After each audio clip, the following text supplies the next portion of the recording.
नमस्कार, मैं doctor Samvedna Singh, assistant professor, ancient Indian history, culture and archaeology, Vasanta college for women, Rajghat, Varanasi. This is week number 6 and lecture number 29, Forms of Temple, Dravida style of temple.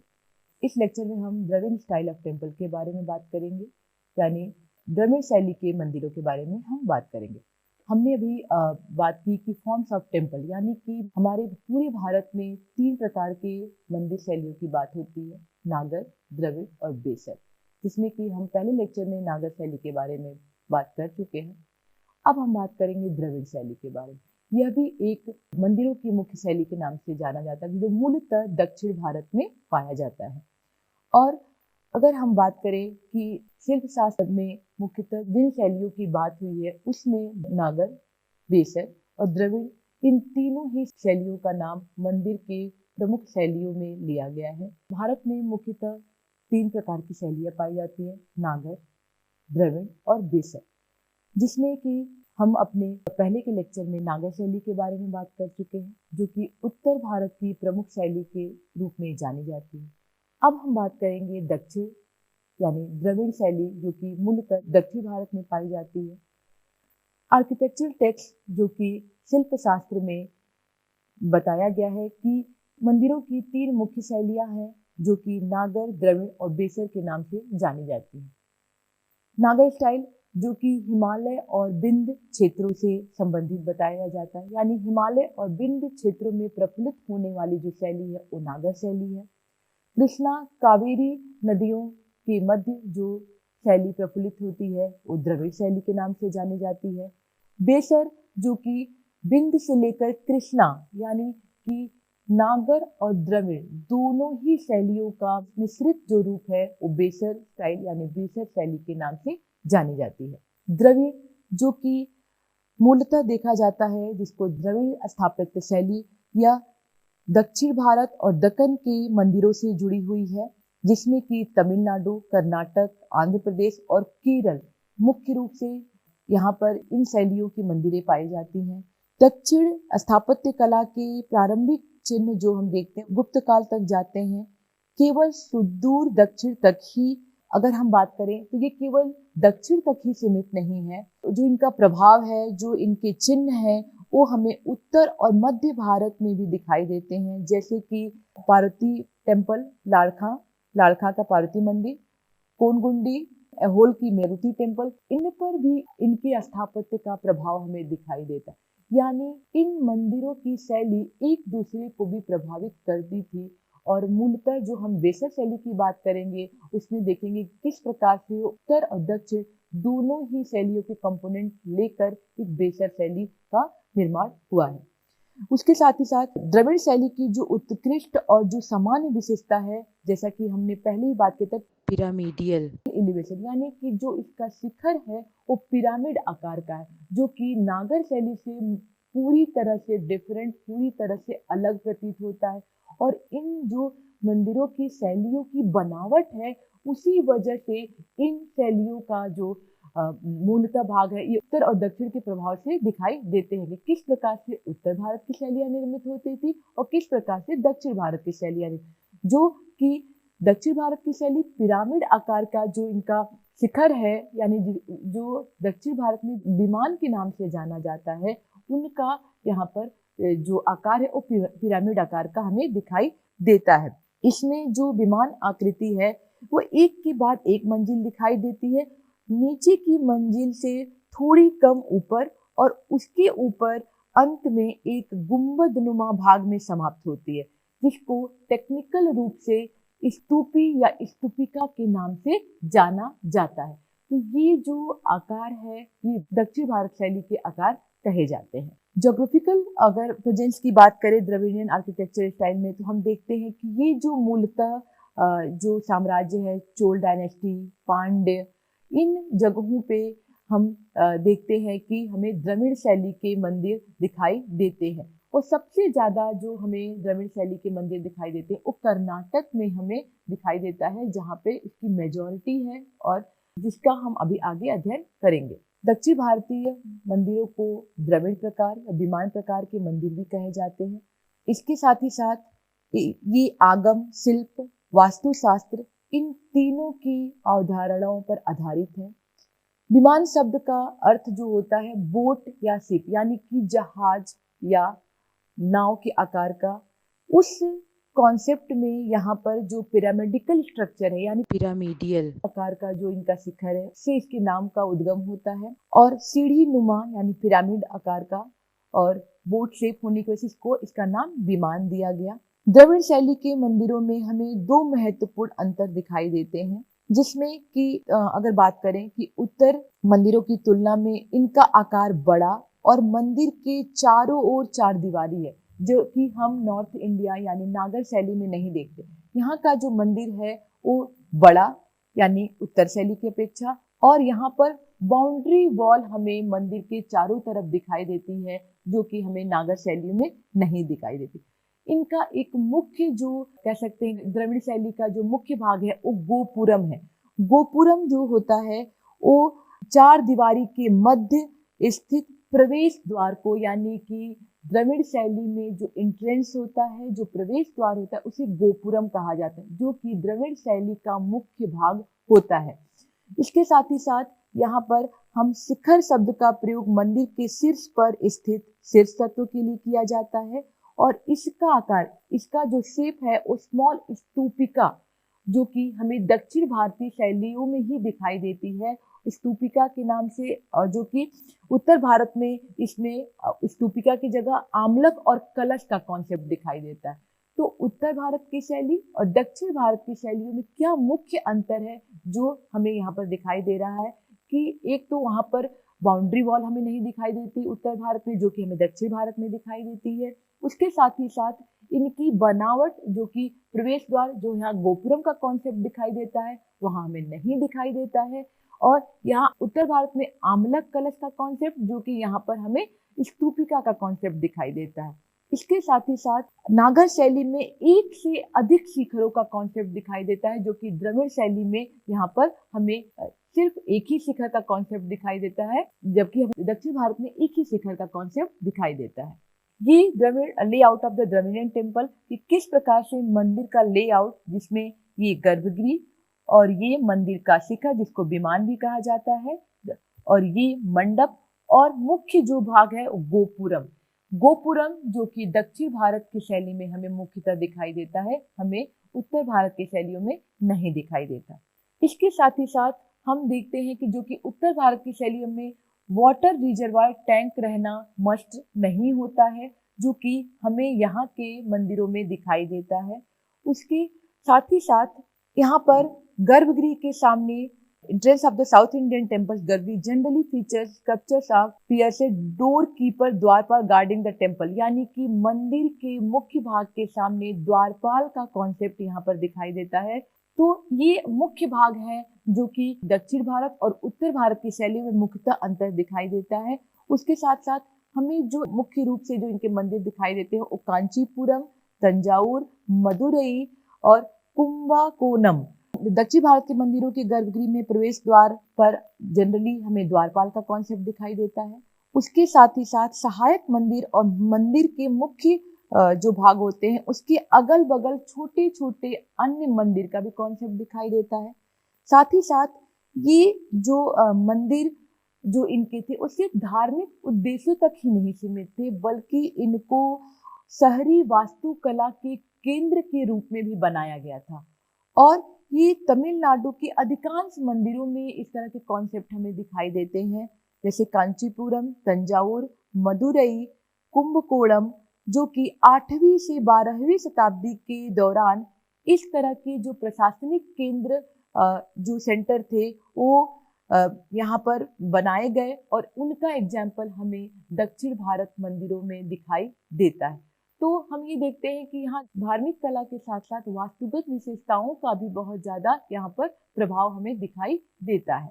ये हम Dravid temple style, जो कि मंदिर में जिसको शिखर को हम विमान कहते हैं, और उसके साथ ही साथ ये मंडपम, वाटर टैंक, मुख्य रूप से ये यहाँ पर वाटर टैंक दिखाई देता है, जो कि हमें उत्तर भारत की शैलियों में नहीं दिखाई देता है। उसके साथ ही साथ पिलर्ड हॉल, गोपुरम, तो मुख्यतः ये जो भाग है उनको दक्षिण भारत की शैलियों से अलग करते हैं, जो कि हमें साउथ इंडिया के मंदिरों में दिखाई देता है। तो ये जो कॉन्सेप्ट है, हमें उत्तर भारत और दक्षिण भारत की शैलियों में मुख्य रूप से ये जो मूलतः भाग है वो उन दोनों ही शैलियों को अंतर करते हैं। इसके साथ ही साथ हम ये जनरली जो वास्तुगत शैली है उसमें पिलर और प्लास्टर को यूज करते थे, और उसके साथ ही साथ इनमें जो मंदिर बनाए जाते थे उसके साथ इन स्थापत्य शैलियों में स्तंभों और भित्ति स्तंभों का व्यापक रूप से प्रयोग किया जाता था। इसके साथ ही साथ द्रविड़ शैली में निर्मित मंदिरों में चौकोर यानी स्क्वायर इनर सैंक्टम होता था, और इनके जो एक्सटर्नल वॉल थे उनको आलों में विभाजित किया जाता था। विभिन्न मंदिरों में समर्पित मंडप भी देखे जाते हैं, जैसे कि शिव के लिए हम नंदी मंडप देखते हैं, भगवान विष्णु के लिए गरुड़ मंडप, यानी कि जो गर्भगृह में मुख्य देवता हैं उनसे संबंधित जो वाहन होते थे उनके लिए भी एक मंडप का कॉन्सेप्ट हमें यहाँ दिखाई देता है। और इस शैली के मंदिरों के गर्भगृह में 4 से अधिक भुजाएं देखने को मिलती हैं। इसके साथ ही साथ parts of a Dravida temple, यानी द्रविड़ टेम्पल के मुख्य भाग यानी मुख्य पार्ट क्या क्या होते हैं। पहला अधिष्ठान, पद, प्रस्तर, शिखर, ग्रीवा, स्तूपी, ये मंदिर के मुख्य पार्ट होते हैं। अधिष्ठान जो कि मंदिर का आधार भाग यानी कि जो नीचे का प्लेटफॉर्म होता है उसे अधिष्ठान कहते हैं। उसके साथ ही साथ पद यानी दीवारें जिनके बीच में खंभे होते थे विथ पिलर्स बिटवीन देम, और जो खंभे हैं जो गर्भगृह बनाते हैं विच मेक द इंक्लोज गर्भगृह, और उसमें भगवान का मुख्य स्थान होता था, उसे पद कहा जाता है। उसके बाद प्रस्तर यानी कि गर्भगृह की दीवारों के अंत और शिखर की शुरुआत को चिन्हित करने वाले वास्तुशिल्प को, और इस पर एक धूप छाया मतलब कि जो किसी तरह से सनसेड हो, यानी कि उस पर जो प्रकाश आती हो, जिसे कि कपोत कहा जाता है, काल कपोत। और कपोत का अर्थ होता है कि पक्षी, और ये इसलिए इसका नाम चुना गया क्योंकि इस प्रक्षेपण पर पक्षी की पंक्तियों में बैठे या उसको आराम करते हुए दिखाए, यानी कि जिस प्रकार से पक्षी एक रेस्ट मोड में होता है और आराम करने के ध्यान में होता है, उसका अंकन यानी उस प्रकार से अंकन इस प्रस्तार का दिखाया गया है, जिसको birds are seen sitting on resting in row, यानी वो पंक्ति में किस प्रकार से आराम के मोड में हो, इसको प्रस्तर यहाँ पर कहा गया है। शिखर विमान, आप देखेंगे कि हमें मंदिरों में जो जनरली कॉन्सेप्ट होता है शिखर का होता है, जो उत्तर भारत में भी दिखाई देता है, दक्षिण भारत में भी। उत्तर भारत में उसको शिखर और यहाँ पर विमान, यानी कि जो पिरामिड नुमा जो छत्र है जो कि गर्दन के ऊपरी भाग को जो ढका है उस पिरामिड के आकार का है, उसे यहाँ पर विमान कहा जाता है। ग्रीवा यानी कि शिखर का शुरुआत यानी गर्दन, किसी भी स्ट्रक्चर का जो ग्रीवा यानी नेक का जो पोर्शन है उसको यहाँ पर ग्रीवा कहा गया है। और इसमें खिड़कियों की एक श्रृंखला होती है। यह गर्भगृह, छत और प्रस्तर 2 स्तंभों के बीच का हिस्सा होता है। छत के ठीक नीचे एक कमरे की दीवार को चारों ओर से डेकोरेटेड फॉर्म में रखा जाता है और के ऊपर ये स्थित होता है, यानी कि एक पूरा स्ट्रक्चर फॉर्म में जो नेक का स्ट्रक्चर होता है उसे मंदिर का ग्रीवा यानी भाग बोला जाता है। उसके बाद स्तूपी यानी अंतिम जो भाग होता है, इसको एक छोटा स्तूप किसी भी भवन, किसी भी छत के ऊपर का आभूषण होता है जिसके ऊपर कलश और ये शीर्ष के ऊपर स्थित होता है, जिसको स्तूपी कहा जाता है। इन मंदिरों पर जनरली देखा जाता है कि या एक तल यानी कि सिंगल स्टोरेज, अगर एक तल है तो उसको सिंगल स्टोरेज, और जो बहु यानी मल्टी स्टोरेज है तो उसे बहुतल कहा जाता है। एक तल है तो एक तल, मतलब कि सिंगल स्टोरेज है तो उसको एक तल, अगर मल्टी स्टोरेज है तो उसे बहु मंजिल या बहुतला के नाम से जाना जाता है। और इस प्रकार की जो संरचना है उसे वो सारी संरचना पिरामिड नुमा आकार की होती थी, यानी जो हमें पिरामिडल शेप की दिखाई देती है। ये स्ट्रक्चर है जो कि अभी हमने बात किया कि एक मंदिर में कंपोनेंट क्या क्या है, पार्ट्स ऑफ द्रविड़ टेम्पल क्या है, एलिमेंट्स। ये है जिसको हम सब बेस यानी उपपृष्ठ कहते हैं, ये प्लिंथ यानी अधिष्ठान है, ये मंदिर का वॉल जिसको पद कहा जाता है, ये है प्रस्तर, ये है हारा, ये है सेकंड तल, ये है मंदिर का ग्रीवा जिसको नेक कहा जाता है, ये शिखर और फाइनल ये स्तूपी है। तो ये दक्षिण भारत के मंदिरों का पार्ट, और इसमें जो हमने बताया कि कपोत यानी कि कबूतर के समान जो शेप है, इस पे कपोत के इसको कपोत कहा जाता है, ये कोष्ठा, ये मकर तोरण। तो ये सारे मंदिरों के मुख्य एलिमेंट्स हैं, मंदिरों के भाग के नाम से जाने जाते हैं। उसके साथ ही साथ ये भी मंदिर का भाग है जो कि आप देख सकते हैं कि अधिष्ठान से लेकर पद, प्रस्तारा, हार और किस प्रकार ये पूरा मंदिर का जो भाग है इसमें दिखाई दे रहा है। और इसमें हम इन मुख्य भागों में जिसमें कि अधिष्ठान, पद और प्रस्तर, तो यहाँ भी इसमें हमें ये जो मुख्य दो भाग हैं वो प्रदर्शित नहीं किया गया है। ये मुख्य भाग यहाँ पर साला और पूता के नाम से जाना जाता है जो इस फिगर में दिखाया गया है। उसके साथ ही साथ इन मंदिरों में कुछ सब डिवीजन हमें दिखाई देता है, जैसे कि स्क्वायर शेप में कूता, ये आप यहाँ पर देख सकते हैं जिसको कूता कहा जाता है। उसके साथ ही साथ साला जिसको रेक्टेंगुलर शेप का है, ये आप यहाँ पर देख सकते हैं। ये मंदिर के मुख्य भाग हैं, कंपोनेंट्स हैं जो कि द्रविड़ शिखर या विमान में देखे जाते हैं। और उसके साथ ही साथ सर्कुलर, वृष्टा और ऑक्टोगोनल जिसको अस्त्रा कहा जाता है। ये द्रविड़ शैलियों के उपभाग हैं जिसमें कि पहला है स्क्वायर शेप का कूता जिसको यहाँ प्रदर्शित किया गया है। उसके बाद आयताकार शेप का है जिसको शाला, ये आयताकार रेक्टेंगुलर शेप का जिसको शाला कहा जाता है। अंडाकार जो कि गज पृष्ठ यानी कि हाथी के पीठ के समान, एलिफेंट बैक यानी जो हाथी के पीठ के समान है उसका आकार। और उसके साथ ही साथ ये जो घोड़े के नाल के आकार को प्रवेश द्वार चैत्यों की बनाई गई है, और उससे आमतौर पर इसे नासी, इसको नासी कहा जाता है। वृत्ताकार है वो वृत्ता, और अष्टकोणीय यानी ऑक्टोगोनल जिसको अष्टकोणीय बोला जाता है। तो ये अष्ट ऑक्टोगोनल शेप के बनाए जाते थे। तो ये मुख्यतः द्रविड़ के मंदिरों के मुख्य भाग हैं जिनको इन नामों से जाना जाता है। डेकोरेटिव एलिमेंट्स की द्रविड़ मंदिरों में किस प्रकार के हमें अलंकरण मिलते हैं। द्रविड़ टेम्पल में हमें प्रचुर मात्रा में अलंकरण दिखाई देते हैं। उसके साथ ही साथ जो decorative of the flat portion just above the प्रस्तर, हमें विभिन्न प्रकार के प्रस्तर के ऊपर हमें विभिन्न प्रकार के डेकोरेशन दिखाई देते हैं। उसके साथ ही साथ हमें प्रत्येक मंजिल पर प्रस्तर के और दीवारों के ठीक ऊपर समतल भाग पर यहाँ पर एक कह सकते हैं सजावट डिजाइन दिखाई देती है। और उसके साथ ही साथ हमें गार्लैंड और स्ट्राइकिंग लाइक मैनर यानी माला और डोरियों की तरह यहाँ पर हमें डिजाइन दिखाई देती है। 11वीं शताब्दी के बाद मंदिरों में यहाँ पर अगर 11th सेंचुरी के बाद की बात करें तो हम देखते हैं कि सबसे ऊपरी तल जो होता है मंदिर का, उसके स्थान पर देवताओं के वाहन को रखा जाता था जो कि मंदिरों को समर्पित किया जाता था। यानी 11th सेंचुरी के समय यहाँ पर देवताओं के साथ साथ वाहनों को भी उन मंदिर में जगह मिलता था और डेकोरेटिव फॉर्म में वहाँ पर दिखाए जाने लगे और उनका वहाँ पर अलंकरण किया जाता था। जिसका उदाहरण हमें दिखाई देता है वह शिव मंदिर है जहाँ पर बुल के इमेजेस ऑफ द बुल, और उसके साथ ही साथ विष्णु टेम्पल में हमें गरुड़ का इमेज दिखाई देता है। यानी कि भगवान मुख्य गर्भगृह में होते थे मुख्य भाग में, और उनके साथ उनके वाहनों का अंकन हमें दिखाई देता है।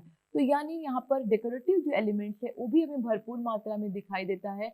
ये डेकोरेटिव फॉर्म में हमें अंकन उत्तर भारत में भी दिखाई देता है। अगर हम different phase of Dravidian architecture की बात करें तो हम देखते हैं कि यहाँ पर किन किन डायनेस्टी में इस शैली के मंदिर बने, जिसमें कि सबसे पहले Pallavan style 600 AD to 900 AD, Rashtrakuta 750 to 950, Chola dynasty 900 to 1150, Pandya style 1100 to 1350, Vijayanagara 1350 to 1565, Nayak Madurai 1600 से लेकर। द्रविडियन स्टाइल टेम्पल में हमें विभिन्न कालों में इन शैली से बने मंदिर दिखाई देते हैं और उनके प्रमुख उदाहरण भी प्राप्त होते हैं। यहाँ के जो डायनेस्टी है उसमें मंदिरों के स्ट्रक्चरल फॉर्म में क्या क्या चेंजेस होते हैं और किन साम्राज्य ने कौन से स्ट्रक्चर फॉर्म को बनाया और किसकी देन है, ये यहाँ पर हम डिस्कस करेंगे। हम देखते हैं कि जो evolution of planning of temple की बात करें, आर्किटेक्चर की बात करें, तो देखते हैं कि पल्लव जो कि रॉक कट और स्ट्रक्चर टेम्पल बनाने लगे थे। चोल जो कि डेवलप ऑफ विमान, यानी कि जो द्रविड़ शैली की जो मंदिर है वो विमानों में जो डेवलपमेंट का काम हुआ वो चोल डायनेस्टी के समय हुआ। वॉल्ड इंक्लोजर गोपुरम, जो गोपुरम है यानी कि गोपुरम का जो कॉन्सेप्ट हमें दिखाई देता है वो चोल डायनेस्टी की काल में दिखाई देता है।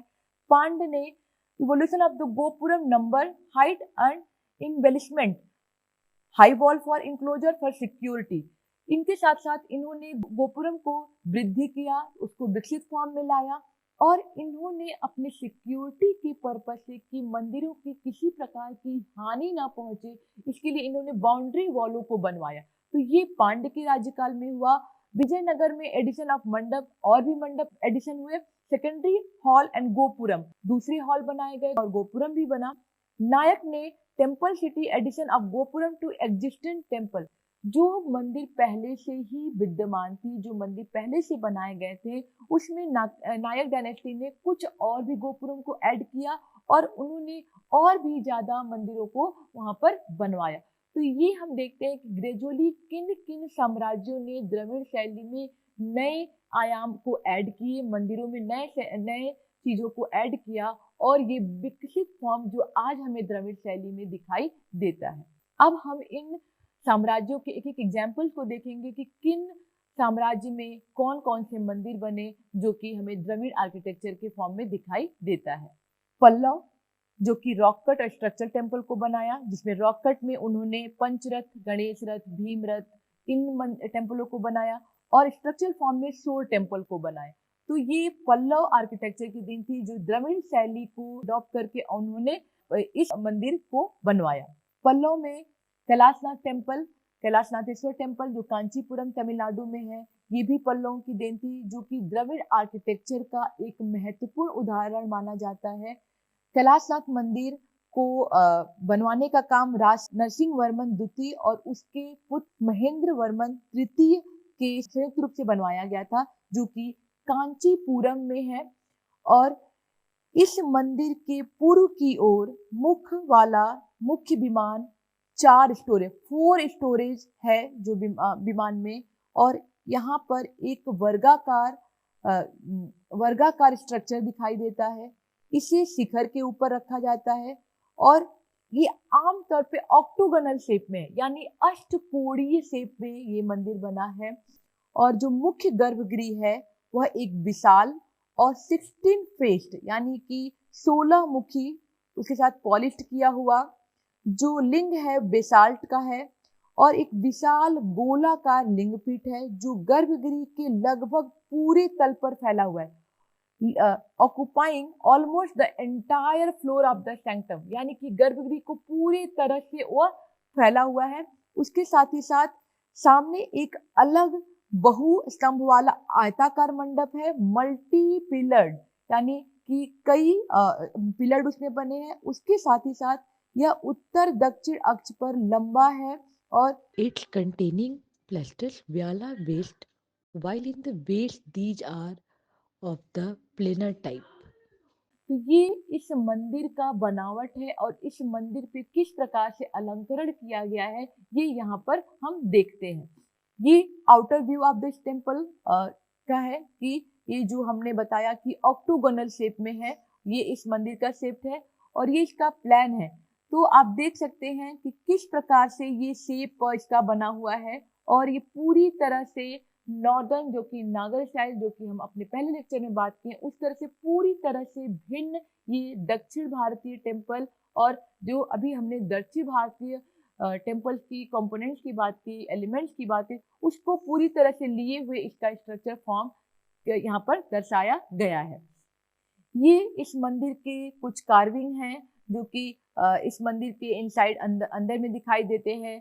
स्कल्पचर्स हैं गॉडेस दुर्गा के, उसके साथ ही शिव के स्कल्पचर्स हैं और तो ये यहाँ पर हमें इन मंदिरों पे जो स्कल्पचर्स और उनकी कार्विंग जो दिखाई देती है वो यहाँ पर दिखाया गया है। इसका दूसरा जो एग्जाम्पल है बृहदेश्वर टेम्पल, जो कि पूरी तरह से द्रविडियन स्टाइल, आप देख सकते हैं कि पिरामिड नुमा आकार का शिखर यहाँ पर दिखाया गया है। और यह बृहदेश्वर टेम्पल 1010 में बनवाया गया था और इसका कह सकते हैं कि ये एक बहुत ही उत्कृष्ट उदाहरण हमें दिखाई देता है। इसका तीसरा एग्जाम्पल मीनाक्षी टेम्पल, जो कि मदुरई मीनाक्षी सुंदरेश्वर टेम्पल है। इसको पांड्य के कार्यकाल में बनाया गया था और इसकी बनावट और इसका आप देख सकते हैं कि किस प्रकार से इसको कितना डेकोरेशन फॉर्म में, कितना डेकोरेटिव फॉर्म में इसको प्रेजेंट किया गया है और कितना सुंदर मनमोहक रूप से ये मंदिर हमें दिखाई देता है। The main portion of the 3-storied gopuram at the entrance of Sundareshwar shrine, ये किस प्रकार से 3 स्टोरी गोपुरम के साथ यहाँ पर दर्शाया गया है। ये विजयनगर टेम्पल स्टाइल है, बालाकृष्ण टेम्पल, जो कि ये हम्पी में है। तो ये किस प्रकार द्रविड़ शैली यानी दक्षिण भारत में मंदिरों का कॉन्सेप्ट हर साम्राज्य में अपने अपने मूलतः विशेषताओं को लिए बना है। आप देख सकते हैं विजयनगर में यह द्रविडियन टेम्पल मंडप के आकारनुमा में बनाया गया है। यह नायक टेम्पल में मंदिरों में जो मुख्य मंदिर थे उसमें इन्होंने कुछ नए मंडपों को जोड़ा, कुछ नए आयामों को जोड़ा। तो जो एग्जिस्टिंग टेम्पल थे उसमें इन्होंने कुछ मंदिरों के साथ उसको जोड़ा था। इस तरह से हम देखते हैं कि उत्तर भारत और दक्षिण भारत में मंदिरों का जो कॉन्सेप्ट था, जो उनके मूलतः भाग थे, वो किस प्रकार से अपने अलग अलग क्षेत्रीगत विशेषताओं को लेकर बने हैं। और यहाँ पर हम अभी तक जितने मंदिरों को देखे वो उत्तर भारत में जो प्रीवियस लेक्चर में हमने बात की कि उत्तर भारत की नागर शैली से बने, और यहाँ पे हमने दक्षिण भारत की शैलियों से बने विभिन्न साम्राज्य काल में जो किस प्रकार से अपनी क्षेत्रीगत विशेषताओं को लिए हुए महत्वपूर्ण रूप से आज भी हमारे पास ये मंदिर देखने को मिलते हैं और किस तरह से अपनी क्षेत्रीगत विशेषताओं को लिए ये मंदिर बनाए गए हैं। Thank you.